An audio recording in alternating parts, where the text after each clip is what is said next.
Hi everyone, it's QuickyBaby and welcome back to World of Tanks, and the Polish vehicles just arrived in the game yesterday. I was messing around with them on stream, and today I want to share with you my initial impressions of the first half of the tech tree. Now I really want to focus on what a lot of people ask, that is, where should I free experience to? Now of course, the obvious answer is that if like me, you've unlocked a lot of vehicles and you don't really have that much left to unlock or anything to unlock at all, then you're probably going to want to start at tier 1, right? Irrelevant of how much free experience you have, you should really just try out the entire tech tree, because that's the only way that you are going to be able to find out vehicles of specific interest to you.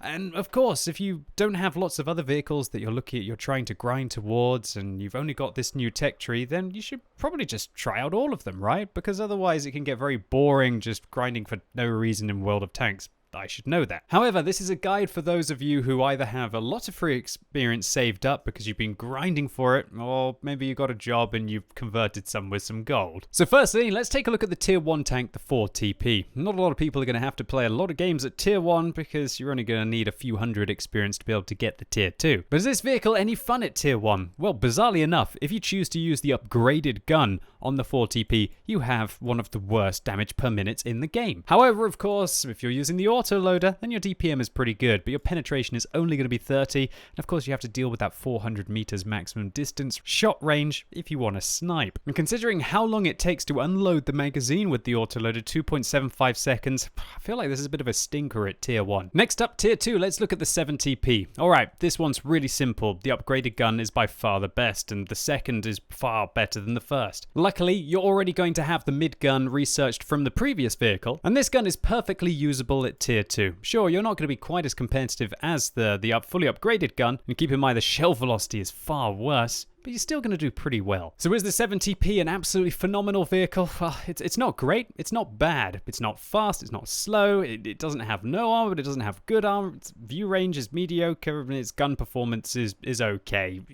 It's a tank, it's tier 2, it's going to be very forgettable. And so if you want to skip it, it's going to cost you 1,670 free experience in total to be able to get towards the 10TP instead. The 10TP has a very black and white good gun, bad gun scenario in here. At tier 3, 34mm of penetration isn't really going to work. Now if you want to free experience your way to the top gun, you're going to need 960 free experience on the 10TP, but you don't have to unlock any modules, so that's not too bad. One thing that bugs me about this entire tech tree, however, is all of the engines feel like they're pretty much unique. And so if you want to try and get enhanced mobility on a vehicle, then you're going to have to just spend that extra experience, or alternatively, skip it and play the vehicle much, much slower. So the 10TP, once again, is a very generic and frankly quite boring tank. Its gun is barely better than that of the 7TP previously, and because of that, I feel it kind of struggles at tier 3 compared to the 7TP did at tier 2. However, it is a lot faster, and so you're going to be able to use some of your mobility, but it's only got 320 meters view range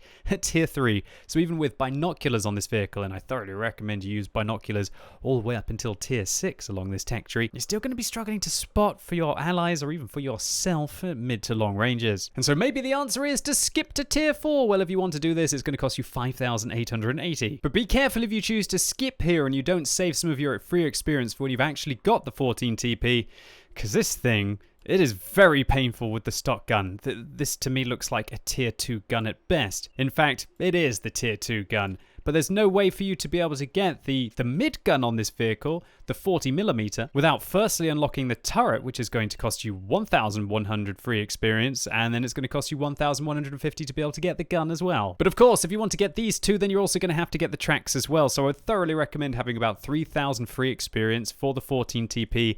Otherwise, this is going to be a very painful tank to play at tier 4 unless you get into good matchups consistently. And remember, tier 4 is that breakthrough tier where you're getting kind of -1, +2 matchmaking, and so be careful with it. The good news is that when you unlock that mid gun on the 14TP, it's actually rather nice. This was probably one of the more enjoyable vehicles for me, and ended up doing fairly well in this vehicle, winning 7 of the 8 battles that I played in it, and picking up an ace to boot, while spotting 3 tanks a game and destroying 2. And the way that I did that is I never bothered to use the top gun on this tank. I just used that mid gun. And that's great because it allows you to save that 1,400 experience that you otherwise would have had to have wasted added on it, well, free experience. And the DPM on this gun is great. The pen is okay for tier 4. It's definitely not fantastic, so you're probably going to have to dab the 2 key occasionally when you get into those bad matchups. But what's impressive about this gun is it does 50 damage, but it fires 4 rounds per magazine, with only 0.4 between each of the shells, and so this thing can actually unload 200 damage within 1.2 seconds.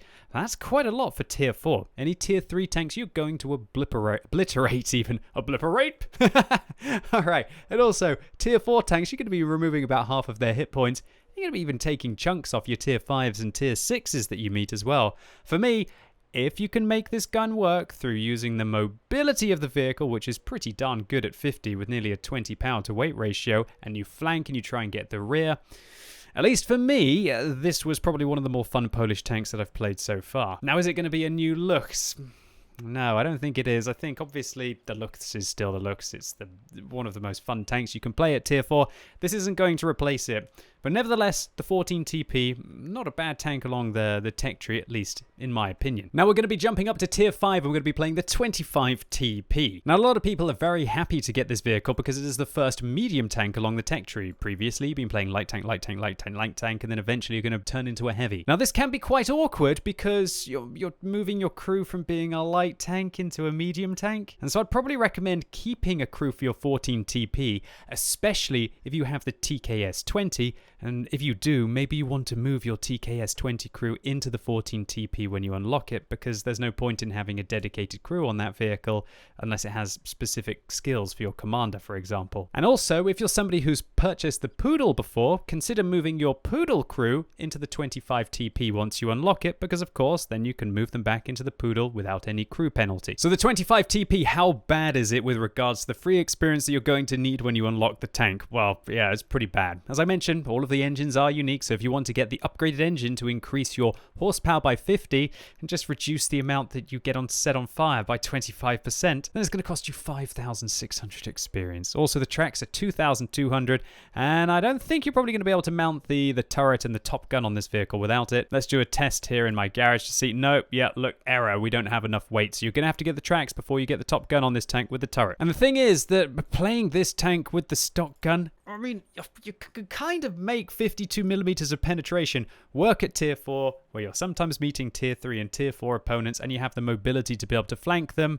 While this thing, it isn't necessarily slow, it is quite a large tank, as we're going to see here. It kind of feels a bit like a KV4 at tier 5, and it doesn't have the advantage of having the camera rating that I had in the 14 TP. I felt like I could sneak around in this tank and make that low penetration autoloader work.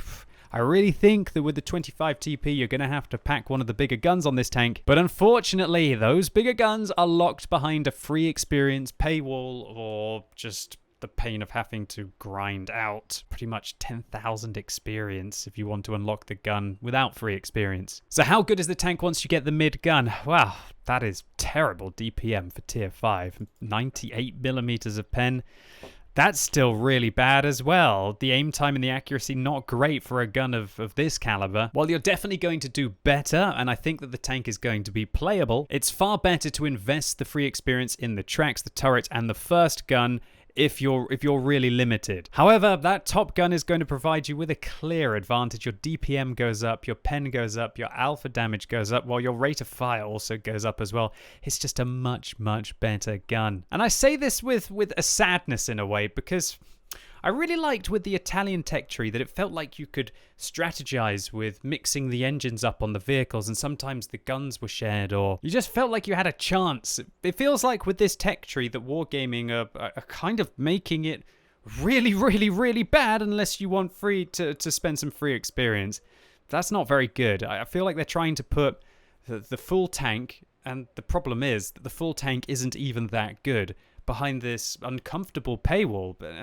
And this is shown also by the fact that Wargaming are discounting free experience, at least on the European server, right up until tomorrow, I guess, encouraging you to get a better deal on it. But I don't know. It just doesn't feel like a celebration of a new tech tree when we're having to play these absolute... Like, what are you going to do with 52 millimeters of penetration on a tier 5 tank against most tier 6s, let alone 7s? You're not going to do anything. You're just going to sit there having to play with this gun, probably end up hating the game to hell, and then you either pay or you quit. Now, that's two very dangerous things to do to your player base wargaming, especially at a crucial time like this where player numbers are undoubtedly dwindling in World of Tanks. And while I could understand if the scaling was more like this was 98 and this was 120 with regards to its penetration, it just, the fact that it doubles and that you have to unlock all of those modules for it to double, it's disgusting. And I would thoroughly recommend not even bothering with trying to get this vehicle unless you either have the free experience or take it out during a 5 times or a 3 times experience weekend and just try your very best to be able to get that win and then wait for the next day.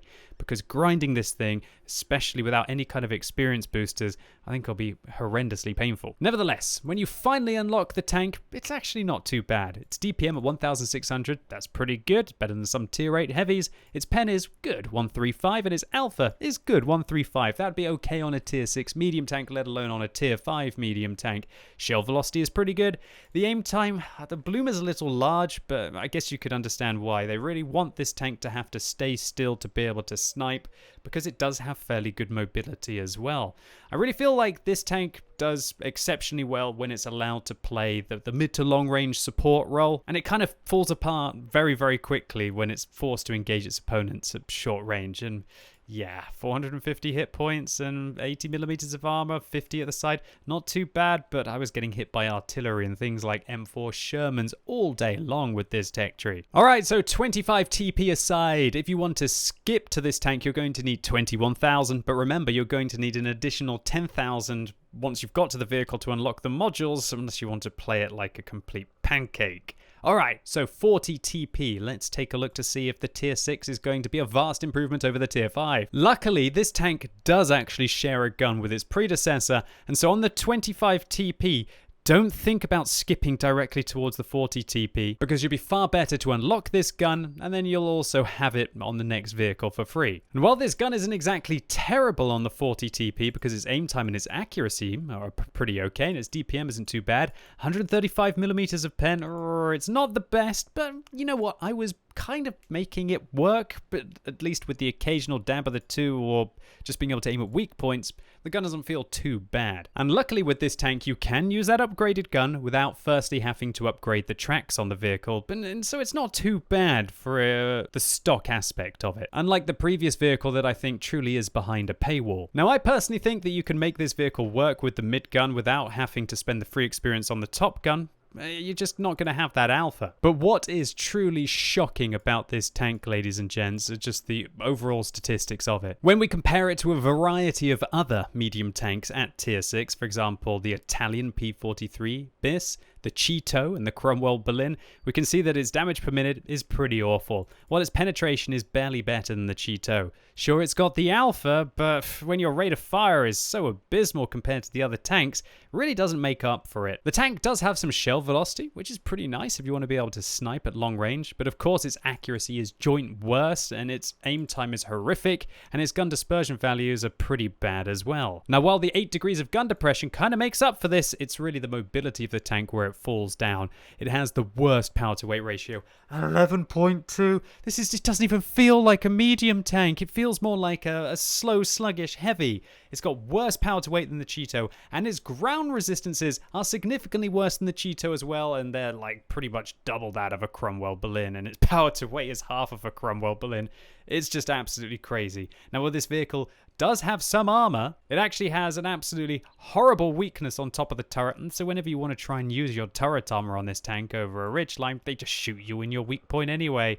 And while the armor model's not really working on Tanks GG at the moment, 100 millimeters mid plate, it's just not great. Some of the mantled armor can be okay, I guess, if you're engaging those very rare tier 4 and tier 5 matchups and you're not getting pounded by tier 7 and tier 8 tanks.